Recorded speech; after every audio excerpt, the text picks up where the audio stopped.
অনেক দিন থেকে ভাবছিলাম একটা পার্টি মেকআপ তোমাদের সঙ্গে শেয়ার করব। দেখো, করতে গিয়ে দিলাম হাতটা কেটে। প্রথমে লাভ আর্থের যে একটা এসেনশিয়াল অয়েল, এটা মুখে দিয়ে নিলাম। তারপরে দিয়ে দিলাম একটু এই রিয়েল মেকআপ, যেটা সুইস বিউটির। এটা সত্যি খুব ভালো, মুখটা খুব গ্লসি করে। তারপরে এই কালার ডটের প্রাইমার দিলাম, জাস্ট যেখানে আমার পোর্স আছে সেখানে।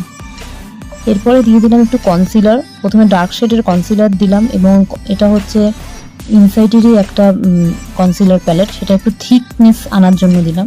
এরপরে মামা আর্থের ফাউন্ডেশন দিলাম, এবং সেকেন্ড টাইম আবার কনসিলার দিলাম, কিন্তু এটা একটু ফেয়ার শেডের দিলাম, তাতে কি হয়, খুব সুন্দর বসে। এবার ইনসাইটের এই খুব ফেভারিট আমার একটা ব্লাশার, সেটা দিলাম, এবং ইনসাইডেরই পাউডারটা দিয়ে নিলাম। তাতে ইনসাইডের পাউডারটা সত্যিই খুব ভালো, খুব হালকা। আর এরপর একটু লিপস্টিক দিয়ে চোখে দিয়ে দিলাম কাজল। দেখো তো ফাইনালি আমাকে কেমন লাগছে।